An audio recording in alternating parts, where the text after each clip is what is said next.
Welcome to the Money Mastermind Show. Let's talk money.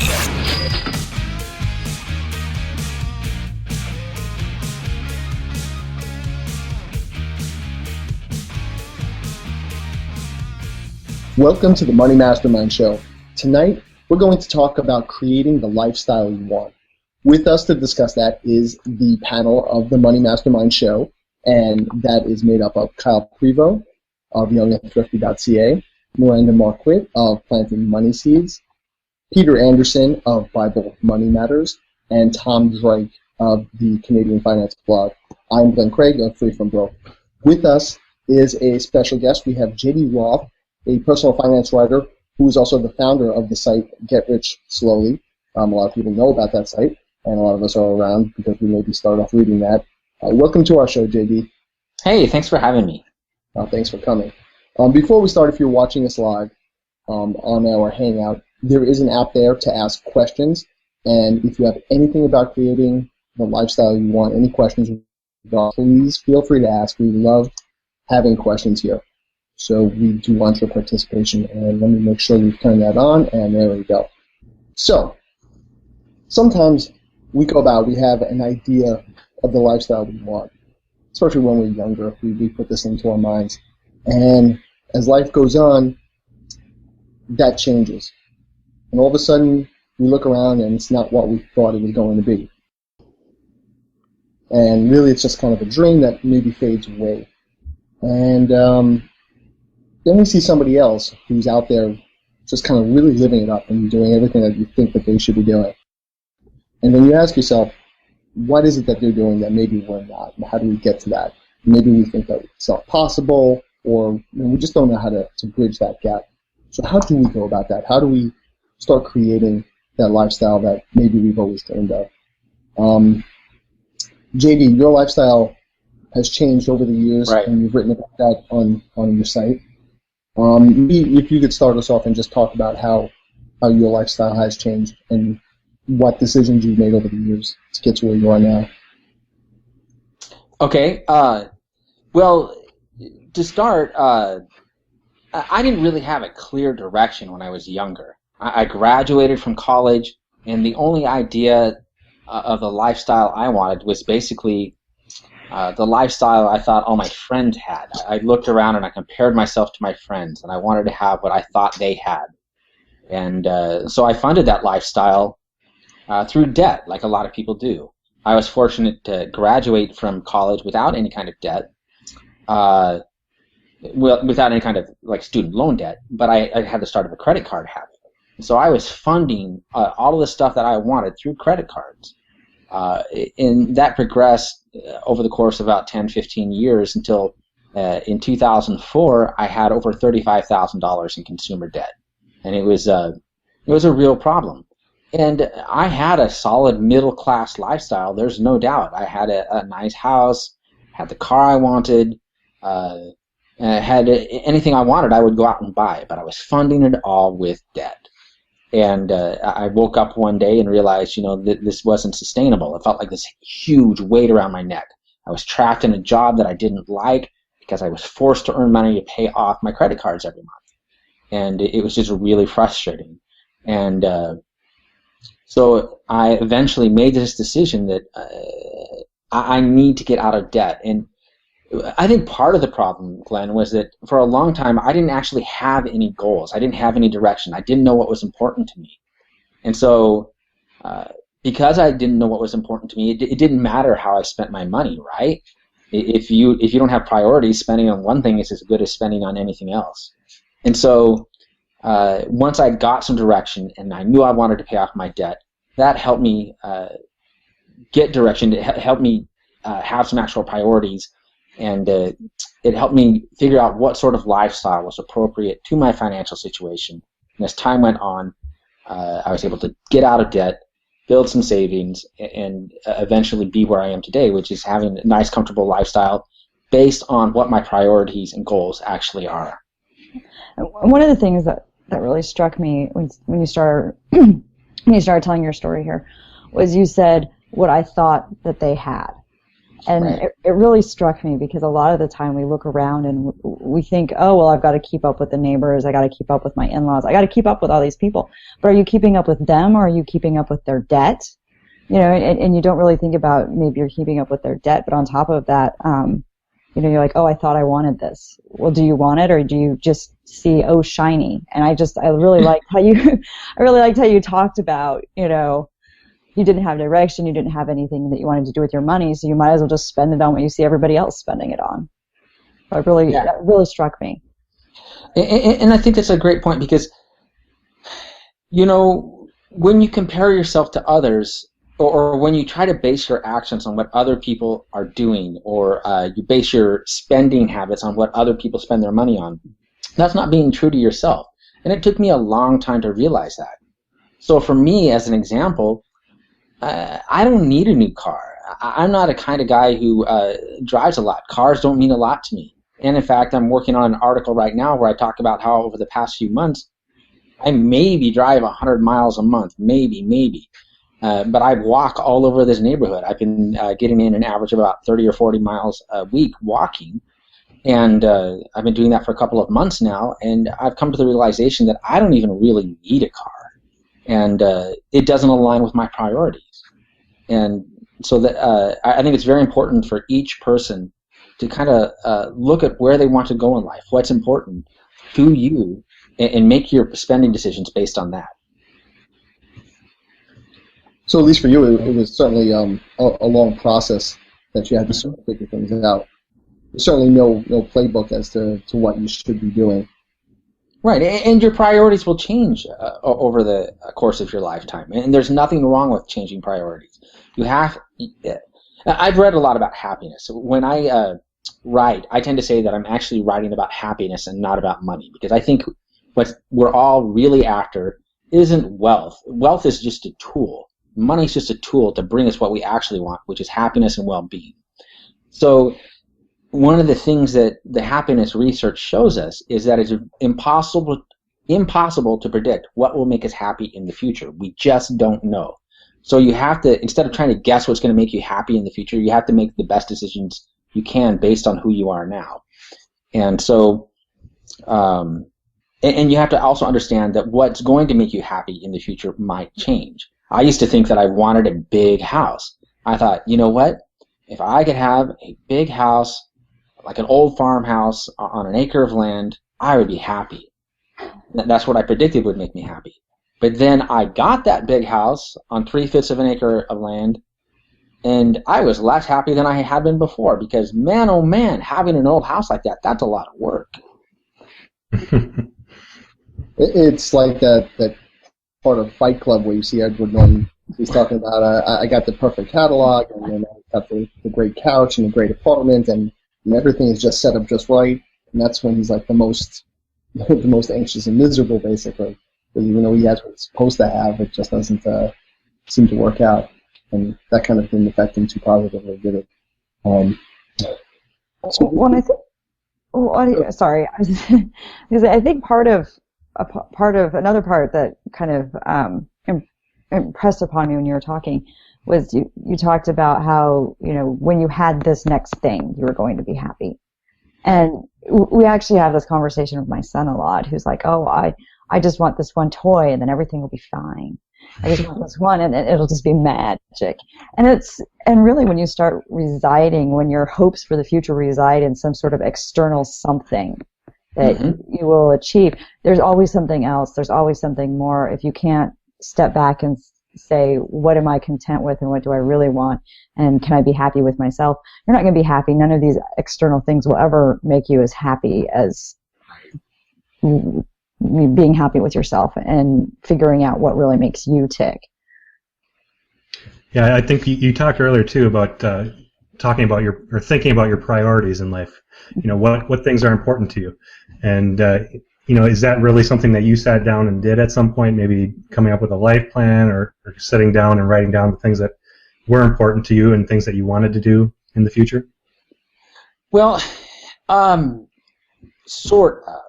What really happened was I had, kind of like Miranda was saying, I kept pursuing more and more things, getting more and more things, and instead of getting happier, I was actually getting more and more unhappy. So it was like operating in reverse. And so at some point I reached like maximum or peak possessions, and I started trimming things down. And I found, oh my gosh, as I cut things away, I'm actually happier. And I think the key moment for me was in the fall of 2011. I went hiking. I went trekking in Peru. And for 5 weeks, I was in Peru and Bolivia with just a backpack. And I was completely happy. I was like, oh my gosh, all I need is what's in my backpack to be happy. And so over the past 5 or 6 years, I've just been trimming things away, trimming things. Now, my girlfriend would tell you that she often tells me that I buy more things than anybody she's ever known. And so I haven't completely cured myself of the acquisition stuff. But I try. And insofar as I can, I try to get rid of stuff. And now I'm down to I'm looking around my office right now, and I see a few comic books over there, a few science fiction novels over there, and I'm kind of down to these things that they're the last things I can't get rid of. You don't need to get rid of the science fiction books. You don't. No. Okay, no.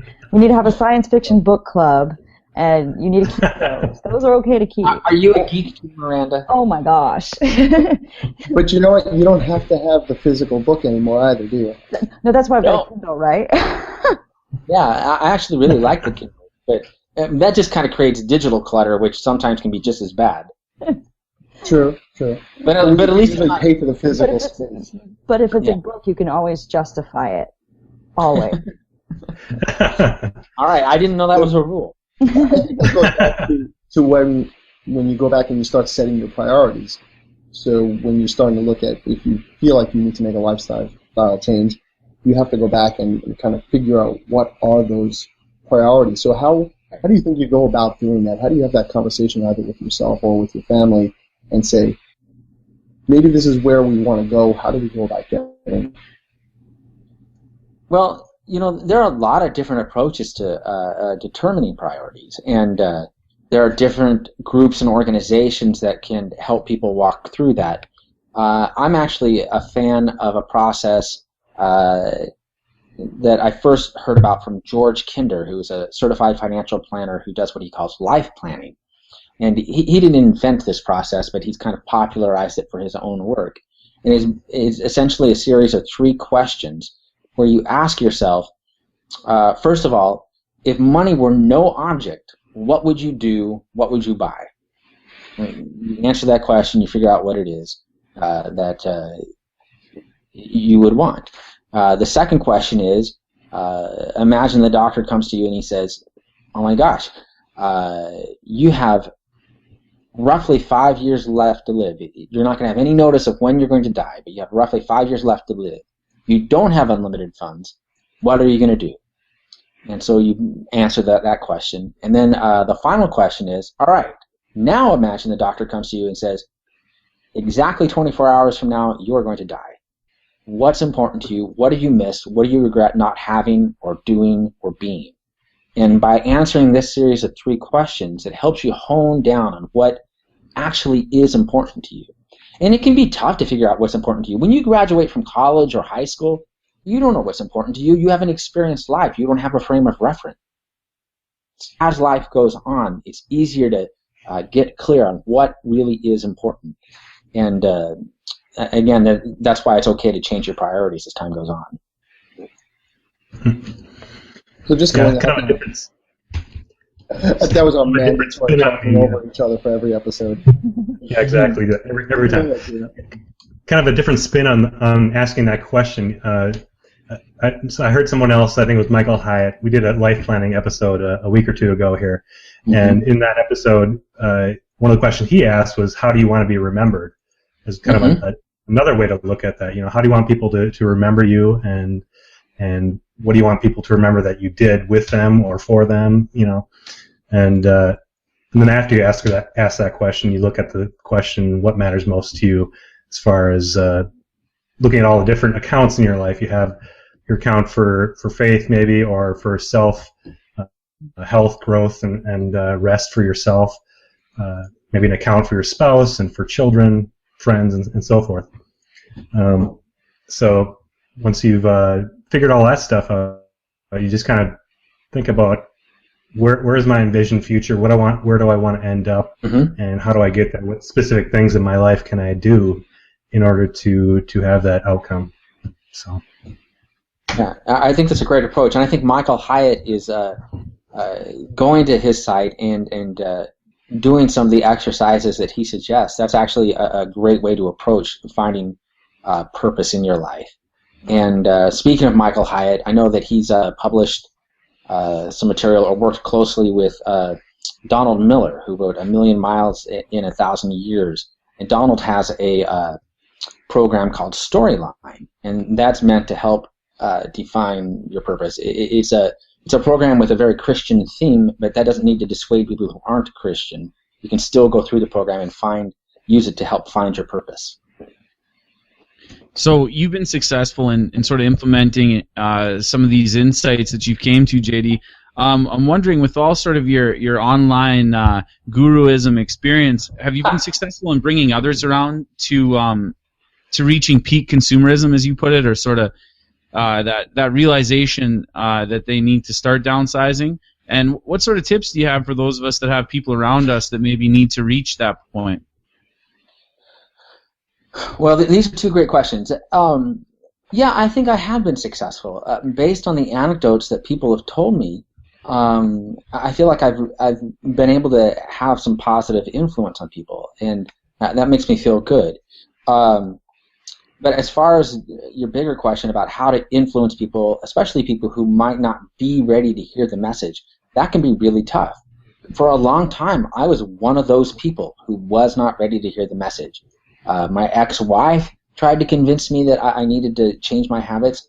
I had a couple of friends who wanted to help me find the way, but my friends didn't feel like I could really say anything. How do you tell your friend, "Oh, you're dumb with the way you treat money"? You can't really say that. You can call them out every once in a while, like, "I can't believe you just bought a new car because you hadn't paid off the last one." I mean, sometimes you can call them out on stuff like that, but it can be very difficult because you don't want to damage the friendship, right? So I think really the best thing to do is to try to lead by example, and when possible, share your own experience of how, if you've got money figured out, or if you think you've got money figured out, share with the things that work for you, or just share elements of you when people are ready to listen. I think one of the hard things isn't so much with your friends, but what if you have a family? So, yeah. and that can be really difficult. I know my husband and I actually have different spending priorities, and so a lot of what we do is compromise. And we're fortunate at the beginning of our marriage, there was a lot more compromise and a lot more give and take happening. But we're fortunate now, as we've progressed, that we both get to do what we want, which is nice. But that is kind of difficult to find that sort of balance and say, okay, well, let's sit down. And you have to say, well, you have to first look at it from a place of where you have your commonalities. And say, well, what are our shared goals? And let's go from there, because it can be hard when you have different spending goals and in your family. The more people you have involved, the more complex the dynamics become. Yep. And I think it's Ron Lieber who writes or wrote for the New York Times. Does he still have his New York Times column? I don't know. He has some great stuff that he's written about couples and money, and the questions that you need to ask each other as you enter into relationships. And really the best time to have these conversations is at the beginning of relationships, because that's when it's easiest to have them. I mean, for me, I think my ex-wife, Chris, used to get so frustrated with me when I had really bad money habits, and I think she wished that we had talked about this stuff at the start, because it would have been much easier to persuade me, perhaps, or would have given her a clearer idea of where I was coming from anyway. She would have known the challenges that lay ahead. What sort of odds would she put on you eventually owning one of the biggest personal finance blogs on the internet, JD? I think she would, and she would not have put odds on that. Chris and I still have a pretty good relationship, so I see her every now and then, and she's like, I cannot believe she tells me I'm not the same person that I was a decade ago, and I agree with her. I'm not. And one would hope that you're not. I mean, really, honestly, I'm not the same person I was a decade ago. We really hope that we're all progressing through life and becoming better. Well, I don't know. That's an interesting point, Miranda. A lot of people are very happy. They think True. They're happy with where they are, who they are, and where they are, and they're happy to stay that way. That's true. It's very easy to get into a situation where you just want to come home, you want to relax at the end of the day, and you don't want to think about your finances, you don't want to think about making a life plan or setting goals or anything like that. It's much easier just to sit on the couch and watch TV and not think about that stuff. Somebody really has to be ready to make a change and to change their life, and they have to want to get out of that rut in order to move forward. Sure, and I think that a lot of people think it's impossible, but it's not impossible. It can take a lot of work, and it can take a lot of time. But even people with small incomes can make lifestyle changes. I live near Kathleen O'Malley, who runs Frugal Portland, and we were just talking the other day, and we were out for a walk. And she's talking about how even when she had an income below $30,000 a year, she made it her goal to save as much money as possible. So she would save 47% of her income, I think is what she told me. And so she and I were working on this secret project together, and part of it is trying to get the word out about how we want people to save half their income. And here's the thing. No matter what kind of lifestyle you want to achieve, whether you want to retire early, buy a nice home for your family, send your kids to college, whatever it is you want to do, you're going to be better able to do it if you save more money. We're taught that we ought to save 10% or 20% of our income, and most people save maybe 5%. But I've come to the realization through reading some other stuff, particularly the work of Mr. Money Mustache, that if we actually aim for higher amounts, like saving 50% of your income, you can achieve your dreams. You can get the lifestyle you want much more quickly. You don't get your lifestyle through spending the money. It's through saving the money. And so I've become a huge proponent of trying to get people to save half their income. It's not going to happen. It's not going to happen? Not for me. I will never save half my income. It's a question of writing articles. Miranda will cover it at some point. Oh, man. Now, with saving that money, when you say saving, are you saying, okay, 50% of my income is just going into a bank account somewhere and I'm just going to keep piling that up? Or are you talking about putting that money somewhere else to work for itself, like maybe investing somewhere else? We talk about saving, but saving isn't always necessarily a savings account. Right. So when I say saving, I mean creating a gap between your income and expenses, that is, so that you're setting aside 50%, and what you do with that 50%, what you do with that half your income, that's another question. I happen to be a big proponent of index funds and passive investing, so that's what I think people ought to do with it. But what you do with it is ultimately irrelevant as long as you're setting it aside and stockpiling that money in some way to fund your future. See, a lot of people, they feel like saving is deprivation. They feel like when they are saving money, they're having to give up something. But what they don't realize is saving, it's not deprivation. It's just deferred spending. Instead of spending the money on today, you're spending the money on your future. And so that money's still spent. It's just not spent now. I like that idea, that deferred spending. We know Miranda likes to spend. I don't like to buy things, but I like to spend.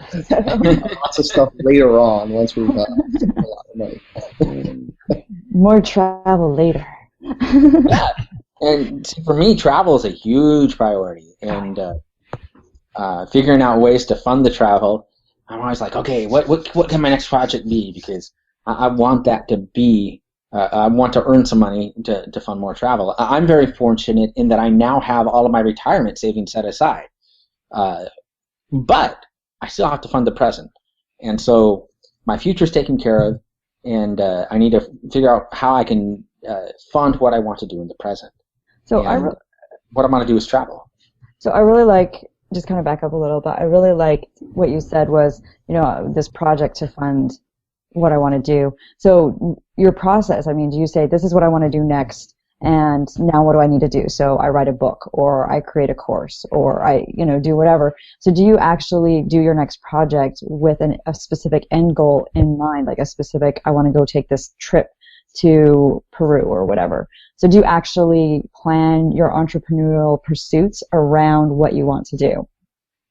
Over the past few years, that's what I've done. Now, next year, I'm kind of taking a big risk. My girlfriend and I are going to do a project that doesn't have any obvious financial. It's more like we're going to be spending money rather than earning it. But our hope is that the project is going to earn us income in the future. And this top secret thing that I'm doing with Kathleen from Frugal Portland, that's definitely something where we're going to try to make money. But it's also something we don't know anything about. So we're going to try it. And I had a third money-making scheme. I can't remember what it is off the top of my head, though. I have 3 different things going at once. But yeah, on this show. Oh, do I get residuals? First you're on the show, and then making the money. you can have residuals. You can have residuals of whatever. No, I think I need if something happens, you don't want to. Don't you have like a zillion projects? What's that? Don't you have like a zillion projects, Tom, where you're like making money from a million different sources? Yeah, I stay pretty busy, but that's how that's how I get my savings. Like, my wife doesn't work, so if the stuff I do online helps to fund that, so that's how we don't go into debt. That's how we do get savings. It's not half our income, but it's better than going into debt or anything like that while we're raising our kids. Yeah, absolutely. Yeah, I think really if you want to have the life that you want, you really do have to be actively involved in shaping and growing your finances to the point where they need to be to fund your priorities. You released your course recently, the e-guide, the Be Your Own CFO, and in there you talk a lot about being the CFO of your life, making conscious decisions, carefully calculated decisions to get ahead financially, and I'm assuming ahead in your life as well. So really, maybe you can talk about that a little bit as far as you really need to be able to accept responsibility and start creating a plan. You can't stick in that rut. I love how you phrased it there. I'm working on a kind of a different angle or a different approach to this. I call it the family CFO, and I know that's been used many times before, but I want to do something similar. And I've been trying to figure out an angle into that, but Pete just gave it to me. It's you're right. He said you have to be actively involved in shaping your future, and that is what I want people to do. I feel like many people in all aspects of life, but especially in personal finance, they just kind of let life happen to them. They're very reactive. Life happens to them, and they deal with whatever comes up. But my goal is to get people to take a more proactive stance, to say, I want to shape the direction of my life. I want to shape what happens to me financially. And rather than, well, here's a metaphor that I often use. I feel like we are all on this big river, and the current is pushing us downstream. And you can just kind of go with the flow and bump into the shore every once in a while, or rocks or snags in the middle of the river.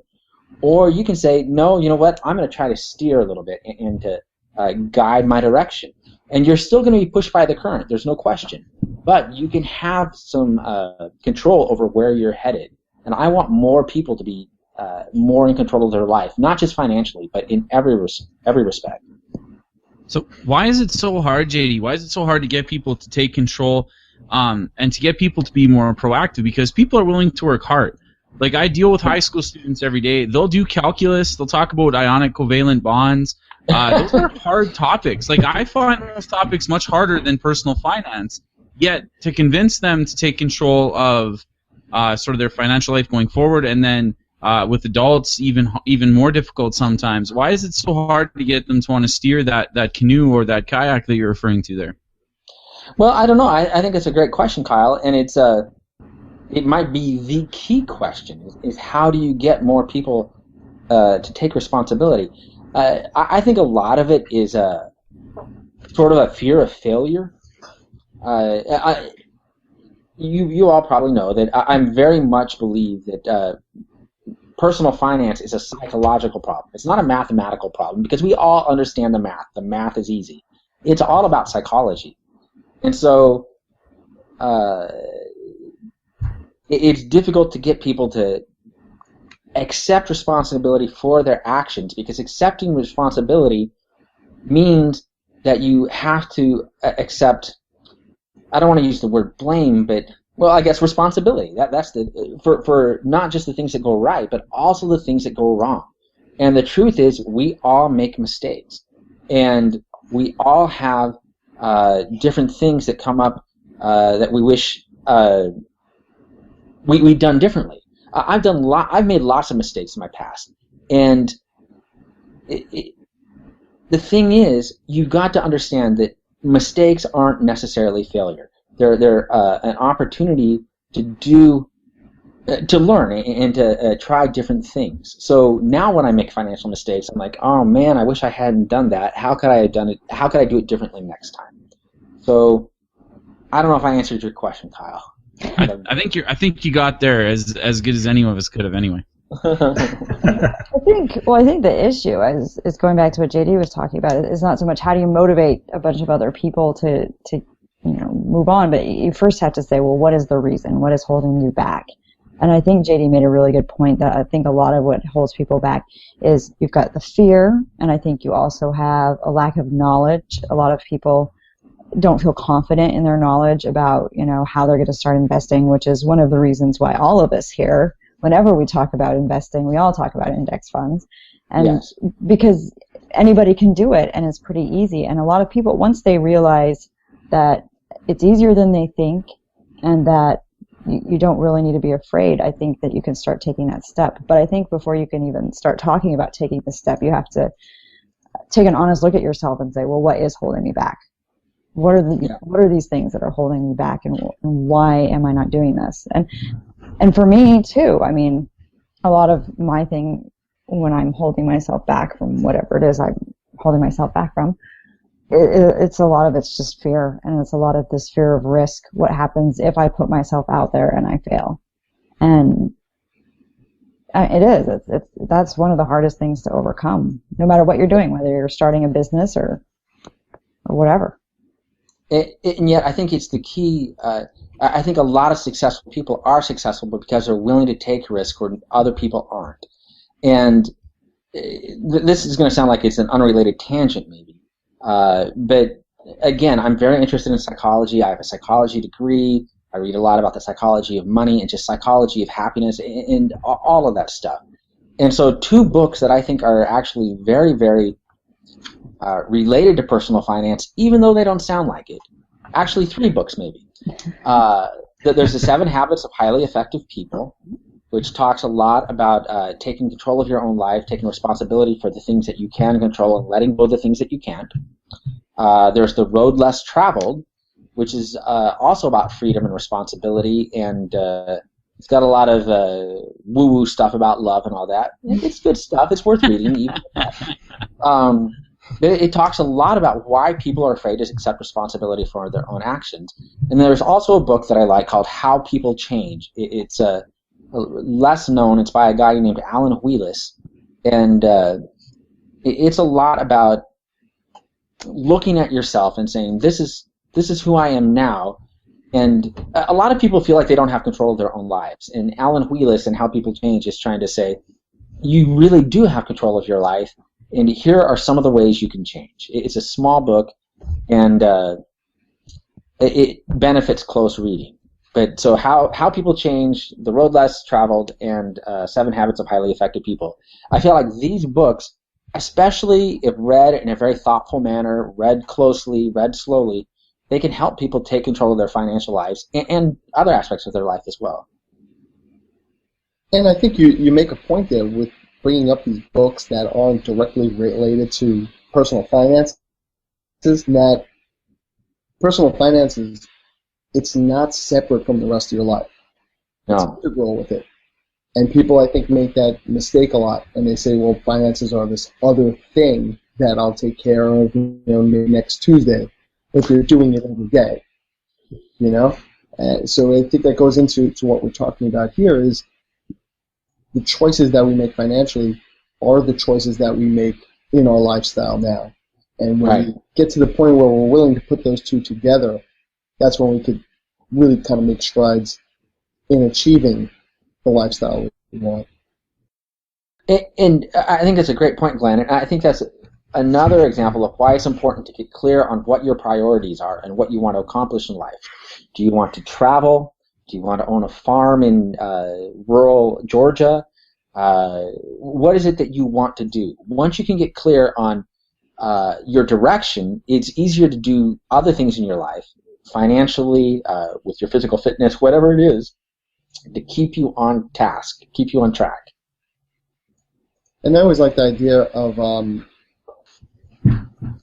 looking at what your options are. Like, if I do this one thing, what else can I do? Or what am I missing out on here? So if I go out and buy that new car, what can't I do because I've done that? And, opportunity costs. Yeah. I didn't want to get too technical there, but yeah. I think it's time to start throwing out more jargon. We need more jargon in our lives. Well, look, the opportunity costs, I think it's a great point. Yeah. Every time we buy something, we're making the choice to not buy something else. Every time we spend time on something, we make the choice not to spend time on something else. I could be watching Game 7 of the World Series right now, but I'm not. I'm choosing to spend my time doing we all could be. Exactly. That poor Glenn didn't turn off his TV.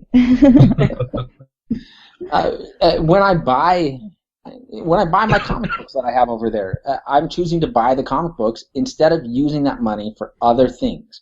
And it's very important to understand the notion of opportunity cost. It's not a bad thing that I'm, say, giving up a new car because I'm buying comic books, but you have to. That's a lot of comics. Whenever you buy something, you have to understand that you're making that choice. No such thing as a free lunch. That's the first lesson in my business class. Yeah. Oh yeah, I like it. Yep, everything we buy has an added cost to it. It can come with baggage like debt. It can give you baggage of having clutter around the house. There is a cost. It's not always monetary with the things we buy. That doesn't mean it's necessarily. Yeah. It's necessarily bad to always buy something. It can be fine to buy something. Just make sure you're having a little bit of focus in the things you're buying, and instead of buying the entire range of comic books, maybe buy the one that gets you the most excited. Exactly right. And it's Ramit Sethi from I Will Teach You to Be Rich. He's the one who introduced to me the idea of conscious spending. And I really like this. Some people call it mindful spending. And it's really the idea that it's okay to spend on the things that are important to you, in my case, comic books. But you have to recognize that you can't spend on everything. Spend on the things that are important to you. Cut back hard on the things that are unimportant to you. The way Paula Pant from Afford Anything would say it is you can have anything you want, but you can't have everything you want. So choose what the things you want are. In my case, again, a car is not important to me. So it would be stupid of me to go out and spend $30,000 on a new vehicle because I'm not going to derive value from that. On the other hand, I could use that $30,000. Wow, I could do a lot of things. I could travel. Let's use it for travel. Travel's important to me. And so funding a few years of travel with $30,000, absolutely, that's a great expense because I value that, and that matches my goals and priorities. So let's go back maybe and as a person that's sitting around going, okay, I need to make changes. what do they do? What's ground zero? Yeah, we've kind of touched on it, but let's see if we can put something definitive together. To me, ground zero is getting clear on what you want and what's important for you and your family. I feel my own philosophy is if you're not clear on what it is you want to do, even if it's just one thing, then you can't make any smart, informed decision about which direction to head. In my case, for 15 years, I just spent randomly because I had no idea which direction I wanted to head. It wasn't until I understood that I actually wanted out of debt that I was able to take some sort of direction and make choices that aligned with that. And then once I got closer to getting out of debt, I realized that there were other things that I wanted to do, such as travel, or maybe buy a condo instead of having a 100-year-old house that needed constant maintenance. And so to me, that's where I think people need to start. But I'd be curious to hear what you guys think the starting point is, because that's just my own philosophy. Well, I kind of agree with you. Oh. Go ahead. Stupid delay. Anyway, I think for me, I really agree with getting clear on what you want, but I think it goes one step back even from that is what do you value? What is most important to you? Look inside and say, what do I value? Do I value helping people? Do I value spending time with my family? Do I value new experiences? What do I value? And what is really, truly like at my core?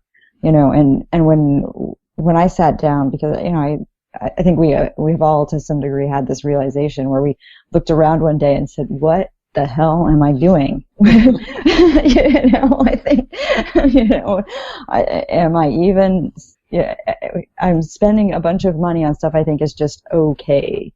Yes.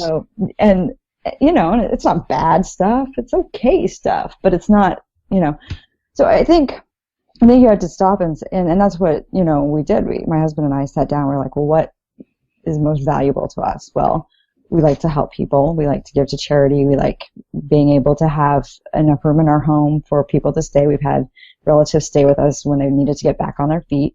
So we're like, well, we need to make sure that we can help people. We need to make sure that we can spend time together as a family. We need to make sure, for me, I need to make sure that I get to go on a couple trips a year because I like to travel. And then, for him, it's you got to collect things. He's got to have his Lord of the Rings figures. So I think. And what man doesn't? That's right. That's just a good investment. But I can't complain because I'm the one who has glamdring. I have to have a sword, so I can't.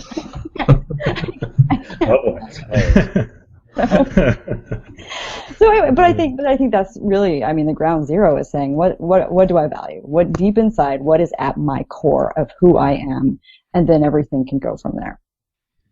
Well, and to build on what Miranda was saying with the values, I think we have to quit defining our identities by what we own. And that sounds like a bunch of pie-in-the-sky theory-based mumbo-jumbo maybe, but when you actually consider how many people self-identify by the car they drive or the shoes they wear or the square footage of their house, it's a lot of people. And that was a big jump for me to take. It was a big jump for me to much like yourself, JD, I don't get a ton of enjoyment out of driving, so I drive my parents' old 13-year-old minivan that they gave me.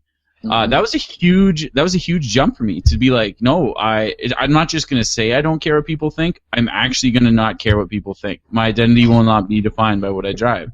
And that's a huge jump. It's a scary jump at first. It sounds dumb, but for a young guy, that was a big deal for me. Absolutely, and bravo. I think that's fantastic.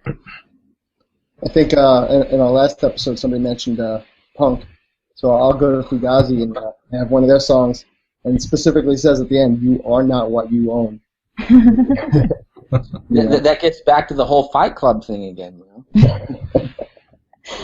Fight Club and punk. Wow. Not always well, but they can be. This is your grandpa's personal finance podcast. Unless grandpa was a punk rocker.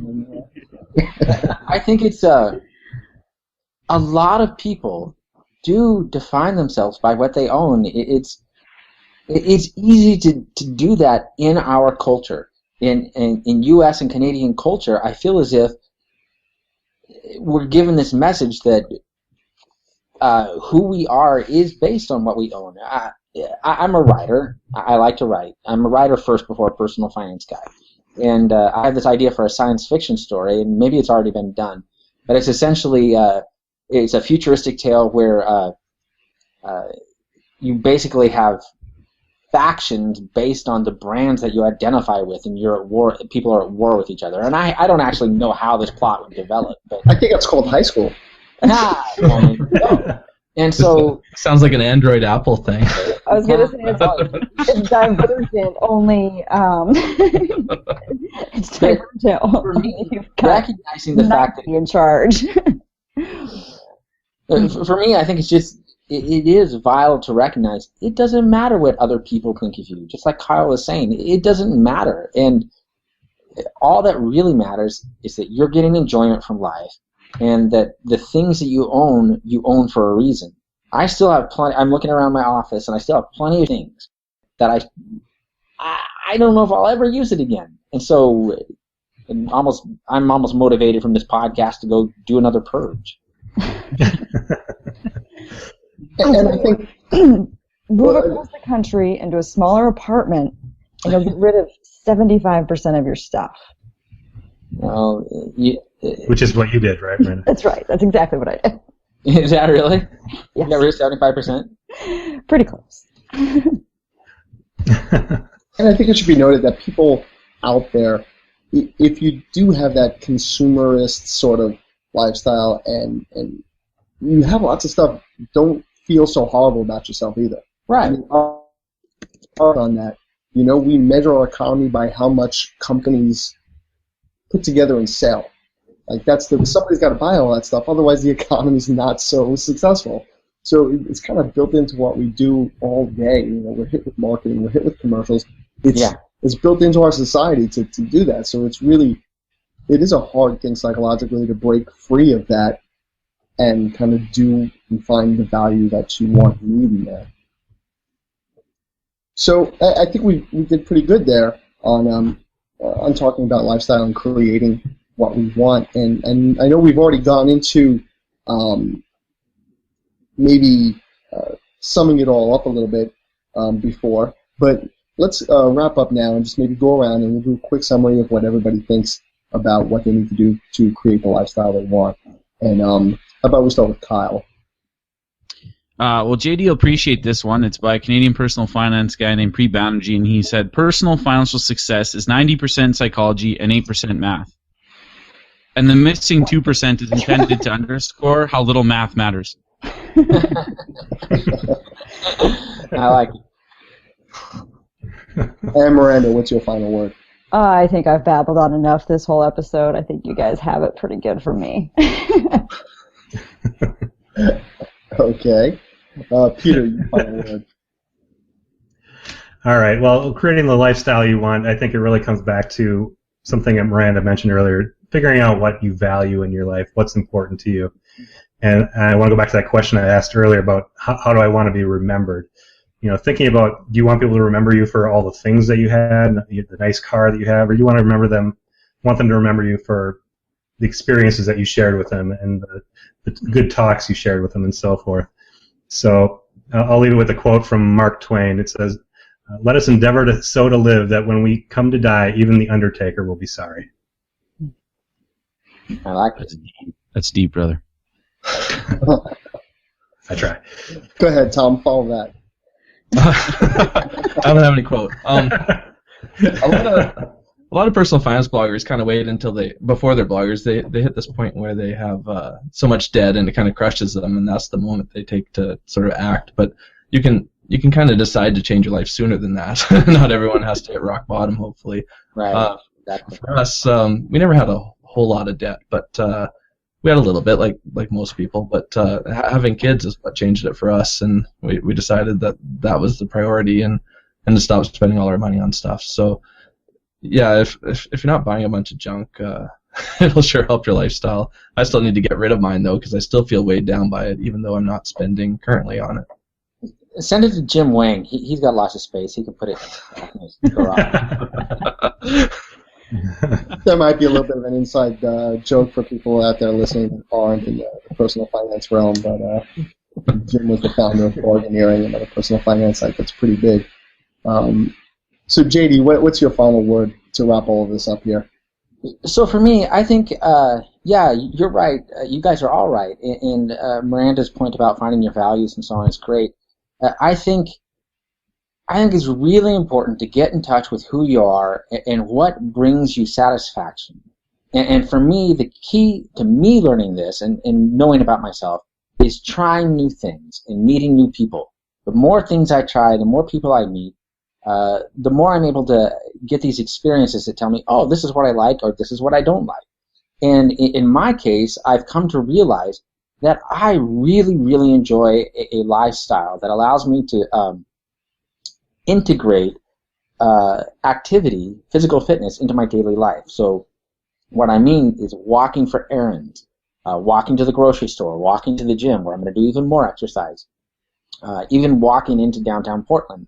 It's a 4 or 5 mile walk to get into downtown Portland. And that might seem like a long way, but I really enjoy the 90 minutes it takes me to get to downtown Portland by foot. I get to think, I get to look at nature, and or I can listen to podcasts like this one.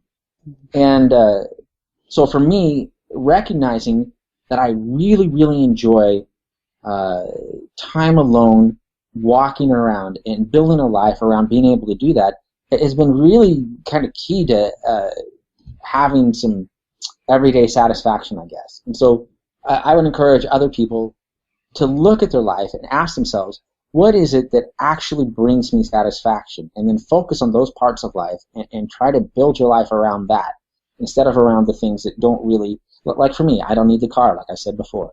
And so it would be foolish for me to spend on an expensive car.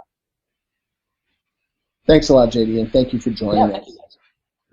For people out there that the few people out there that aren't familiar with your work, if you could just tell us a little bit about what you're doing online and where they can find you. Well, I started GetRichSlowly.org in 2006, but I don't write there anymore. That's where you can find like my legacy work. And I currently write at jdroth.com, and I write a lot about happiness and personal development there. My latest project that's pretty much a summary of my financial philosophy is the year-long Get Rich Slowly course, which includes the ebook that I think Pete, you mentioned it earlier. I think it was the Be Your Own CFO, and that can be found at moneytoolbox.com. And it's really an attempt on my part to try to take everything I know about personal finance and to integrate it into this one whole, so that people can have all the information they need to change their lives. And I've been very pleased with the response. That anytime you put anything creative out there like that, you get nervous. Have I really done a good job? People have been saying kind things about it, so that's good. Thanks again, JD, and thank you. And thank you, everybody that has watched, and thank you for joining us at the Money Mastermind Show. Please follow us on iTunes and in Stitcher, and check out the website, moneymastermindshow.com. And until next week, be good with your money. Bye-bye. Thanks for joining us on the Money Mastermind Show. Get more information at moneymastermindshow.com. Don't forget to subscribe to the show on iTunes and YouTube, and follow us on Google+.